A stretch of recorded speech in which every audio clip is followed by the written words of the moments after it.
Confidence isn't about pretending to have it all together. It's about staying connected to yourself even when the pressure rises. That's why I'm so excited to welcome our guest today, Nati Beltran. She's an executive coach with Master Science in Neuroscience, a nonviolent communication trainer, and the author of The Standpoint Pioneer in the second issue of our Confidence magazine. Is crisis leadership quietly destroying your body and brain? Nati's work blends science with emotional wisdom, helping purpose-driven leaders turn sensitivity into strength. And I can tell you this, when I read her article, I knew immediately we had to bring her voice here on Confidence TV and ask her everything about neuroscience and what that real confidence look like, not performance under pressure, but the presence that rooted in truth. Nati, thank you so much. Well, thank you so much, Elif. It's a real pleasure to be here with you. Really Oh, it's such an honor to have you here. on you. Your writing has already impacted our readers, and now our viewers get to hear from you directly. Tell us, why do you believe that what we often call resilience in leadership, especially women have these Mhm. role, can actually be a slow burning self-neglect? Yeah, I think a lot of people confuse resilience with actually repression, and they're very different things. Resilience is the capacity to bounce back to balance, to a state of equilibrium.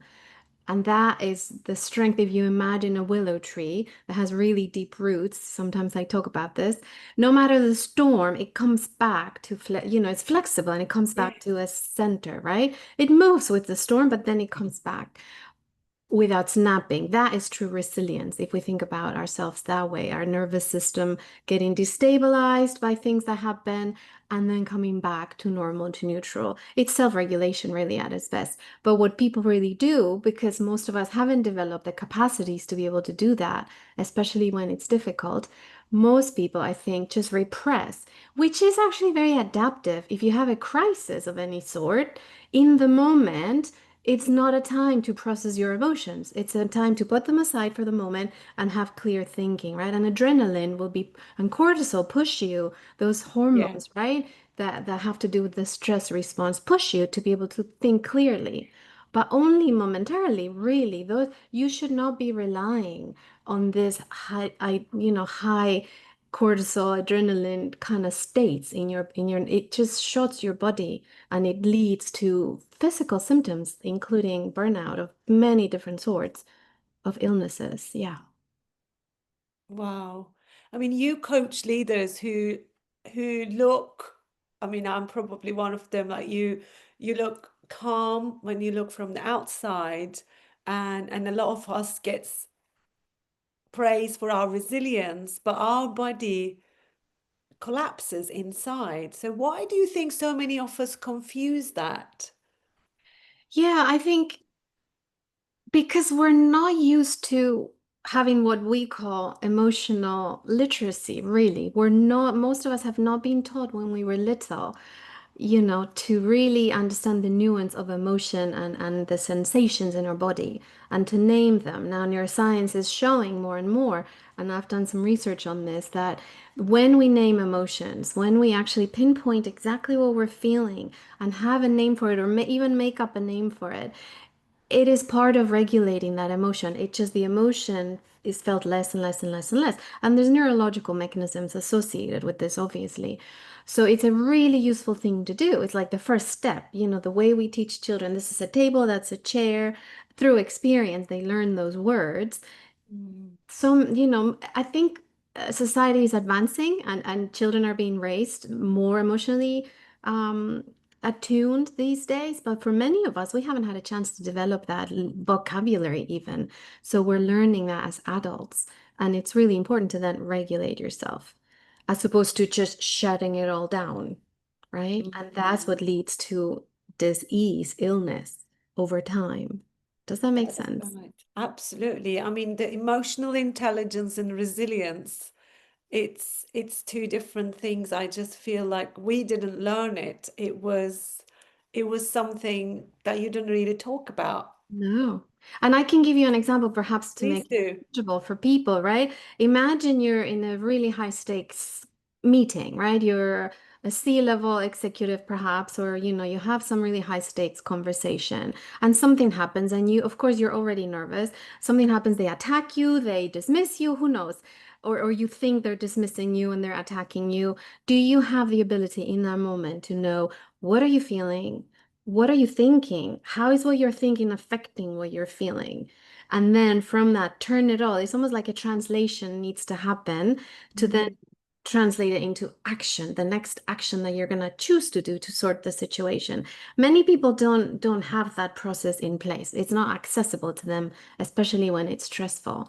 It takes Is, practice, Elif. would you say, is it because we are always in a rush to be that next thing rather than really tuning Yeah, into ourselves and I love be that. really aware, like consciously aware of, like, what am I thinking right now? It's funny you Yeah. just said that, especially like looking at someone's face and their facial impression is giving me the idea they dismiss me, they don't see Right. me, they don't respect me. But that could be information is ingrained in me because what happened to me when I was a Yeah. 9-year old. And that to me is like, that's it. They don't see me. Yeah, and it's your pattern, but most of us don't even notice. Yeah. And I love what you said because the work is really about slowing it down just for a moment. But the Mm. more you practice, the faster you can do it in the moment. And you can see, oh, it's happening again. I've just interpreted that they're dismissing me. No, they might well be dismissing you, but that takes away your access to, your connection with yourself and your rootedness, your resilience. Whereas if you think, okay, I've just interpreted they're dismissing me. Who cares, right? It's more about you. What do you actually need? You need to Mm. be listened to. You need to be respected. You need to be valued. Once you connect with those deeper needs, then you know what to ask, or you know what to say, or how to say it. Does that make sense? Yeah. And your emotions and the sensations in your body are Mm. simply signals. They're just messengers. They're beautiful. They're intense. And the louder Yeah. they are, almost But the they're more. like signposts Yeah. almost. All those emotions that you feel in the moment of the experience, it's actually a signpost. I think, could Yeah. we say the first thing to do is really stop and pause and listen and Yeah. ask, what am Listen, I feeling? what am I Is it feeling? true? Yeah. What am I thinking? So what am I feeling? What am I feeling? Is it true?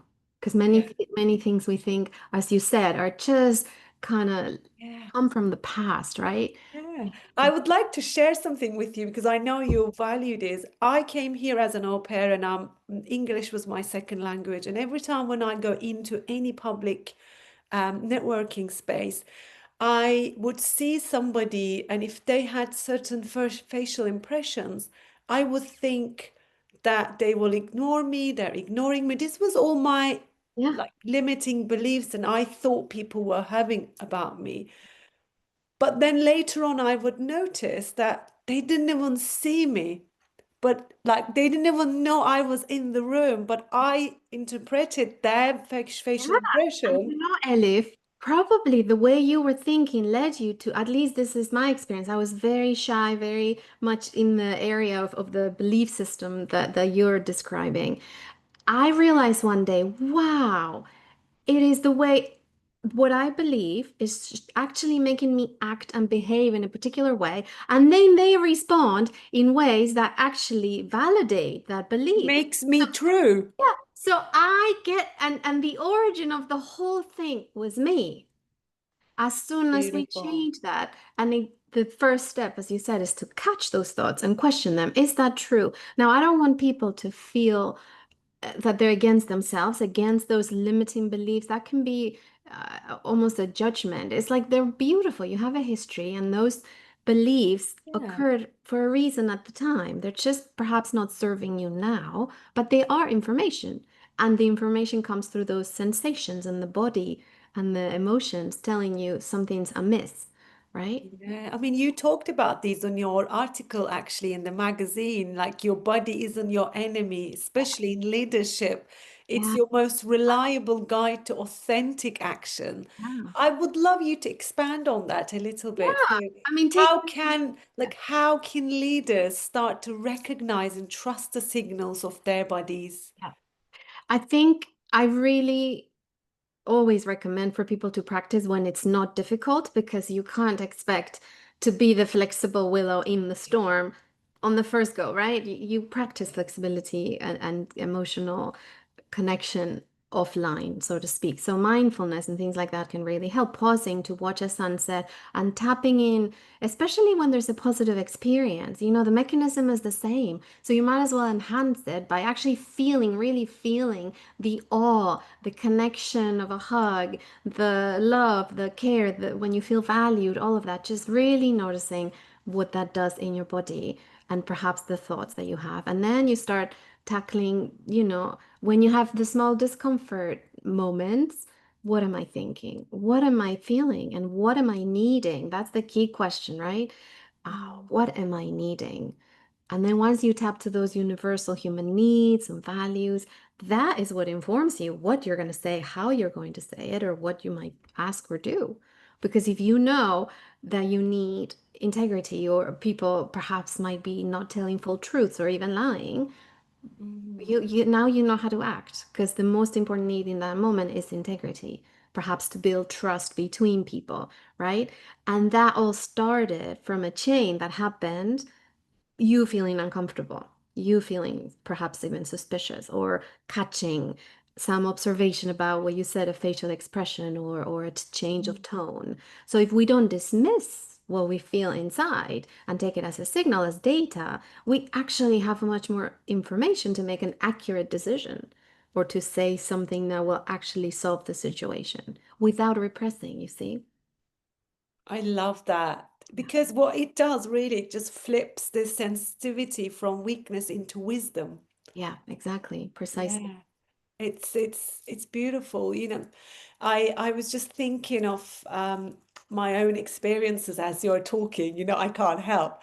Sometimes I would say, stay in the moment and be present, but when I'm talking about the present, I can't think of the Yeah. future. I Because can't that's stop how our it. brain that's how our brain works. I say Yeah. to people, let's just be honest and love how we are as human beings. Our brain works by prediction. That's the newest neuroscience theories, and I really believe it does. So we're always constantly predicting the future, thinking Yeah. about what we might say next, thinking about what, like that Yeah. description that you just gave us is what we all do. So it takes Yeah. effort actually to But would you not say our natural state is happy? And what we do change our state by thinking thoughts that makes us sad, angry, upset, or yeah, nervous. It's all the thoughts. So if we could just have the control over what we're thinking, yeah. we then have the control over how we're feeling, and Because then in that process, that is the process of self-regulation. So the emotions come and go. They have a very short life.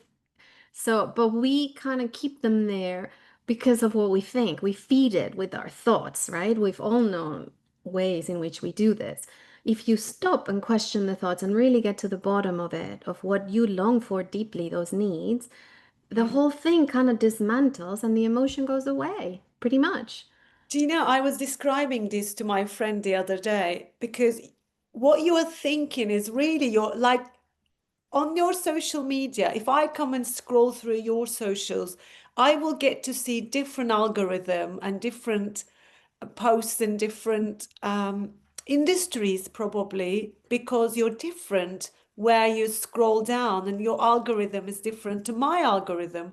So Yeah. if you're thinking in a certain way every day and always listening the same things and hearing the same thing and reading the same thing, it creates your reality in that sense.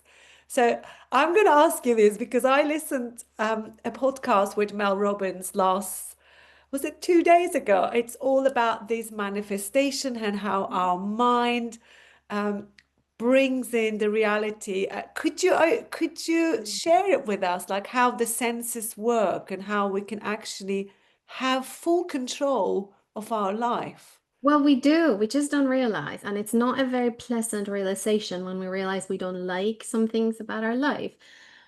But actually, some of the, again, newest neuroscience theories really believe that, and we have some evidence for this, obviously, that we live in a constructed reality, right? We literally have got some glasses or goggles on our perception through our thoughts, and therefore in a way what we were talking about, we create our reality. But more than that, the brain is predicting reality from what? From what you've experienced before, from your beliefs, from what, right? That's the only data it has.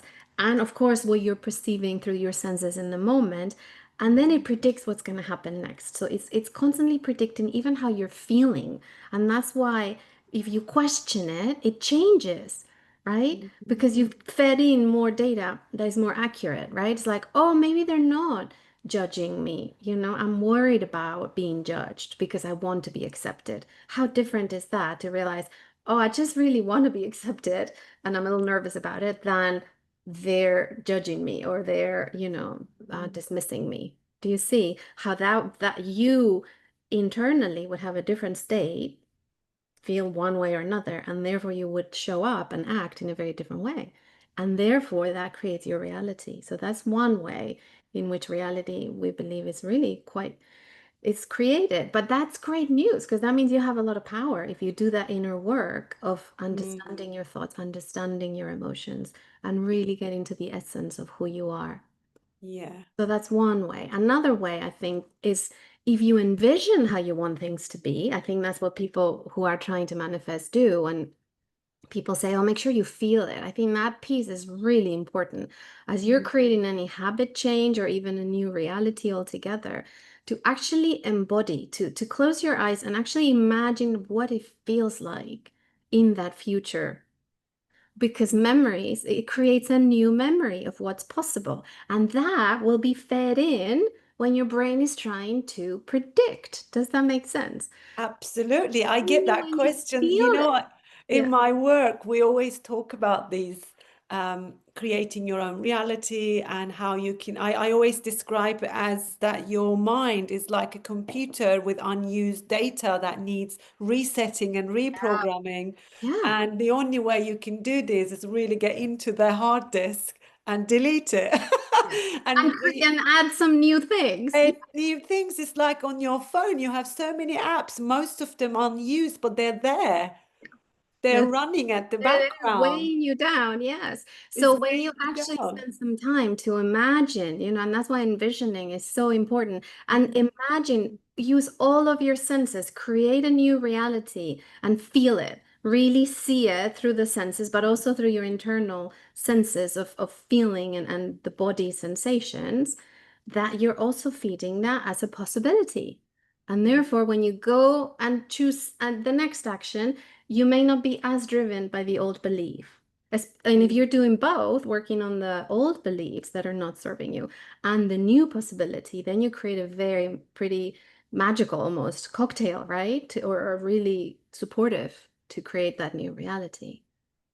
Yeah. Beautiful. You know, the objection I always get, like, yeah, but I don't know how it feels like. How can I feel like having this? And then I always question, why do you want something you don't even know what's going to make you feel like? Yeah.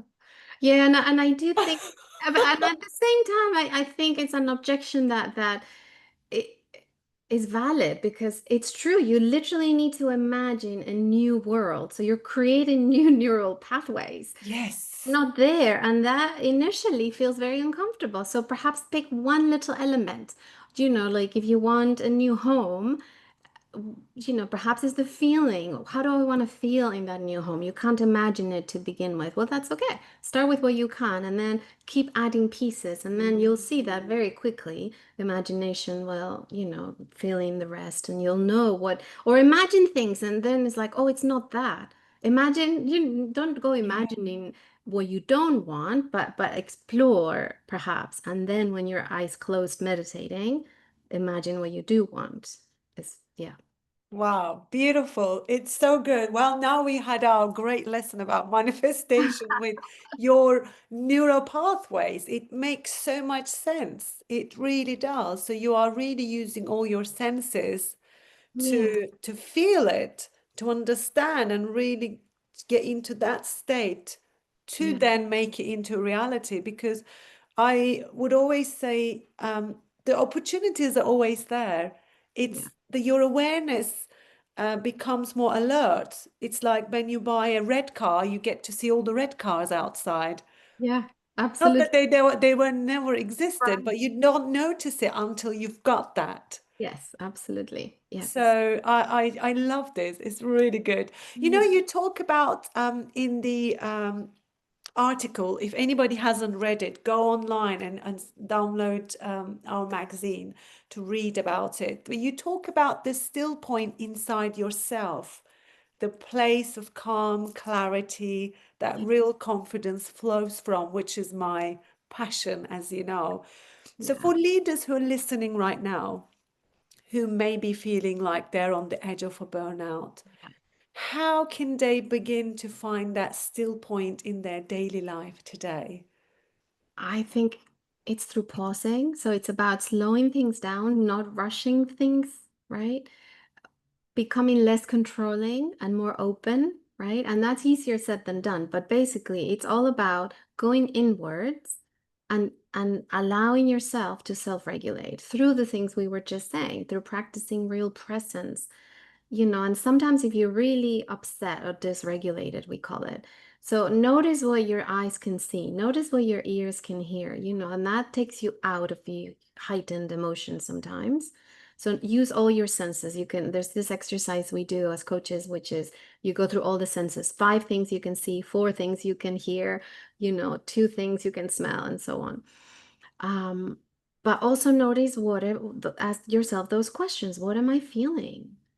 And what am I thinking? And is it even true? Is it true? With lots of love and care. You're changing that relationship with yourself. A lot of people have a very strong inner critic, and that completely takes away, as know, from confidence, from feeling grounded in yourself.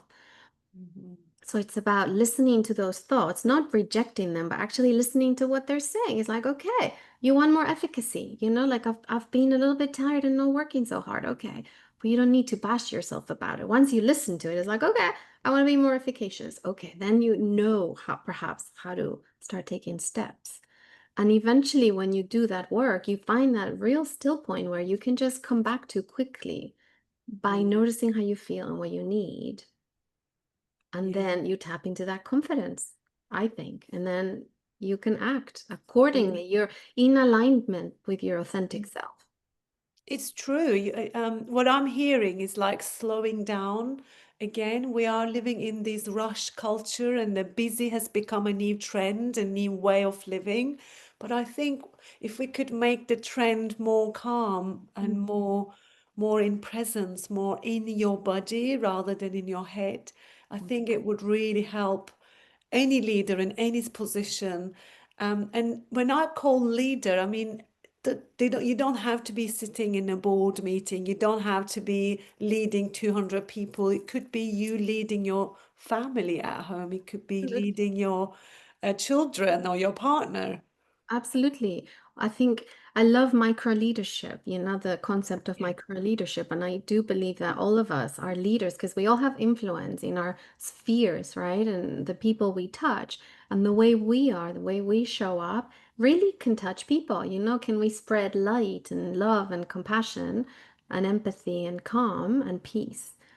And that creates huge ripples because people really need that. And just coming into contact with one person who acts that way, whether it's you in the family or a teacher, imagine the influence a teacher has. They literally create the next generation. How are they not leaders? They're absolutely leaders. So Yeah. I believe everybody can call themselves a leader. Absolutely. Beautiful. That is so true. Nathi, thank you so much. Honestly, your wisdom, your knowledge, your experience means so much. And your words remind me that confidence isn't about chasing answers under pressure. It's more about staying rooted in who we are, Yeah. even when the conditions are tough. Right. Yeah. And practicing so we can do that when it's tough. Yeah. Yes, do the practices. Start slow, start in your daily life, and then you can just expand it into your bigger decisions so you can be the willow. Yeah. Thank you, Elif. It was really wonderful to talk with you. Thank you so much. For those who want to go deeper with your work and your community, where do you want us to send them? Where's the best place for people to find you? I think the easiest way is my website, natibeltran.com. I'm sure you'll put Okay. it in the comments. I will put it on the I think notes. Yes. I'm most active on LinkedIn at the moment. I do have an Instagram account, but it's a little bit harder to find me there at the moment. And I do have a newsletter on Substack, actually, so people can Yes. just read my weekly thoughts about leadership and how to show up in a different way. I am creating a community of leaders. It'll be coming up very soon. It's where people can just come and be around each other and people doing this kind of work, support each other. Beautiful. We will definitely put it all down in the show notes. Thank you so much, everyone watching. I hope this conversation be your reminder that confidence doesn't come from pushing harder. It grows each time when you pause, when you breathe and return to yourself.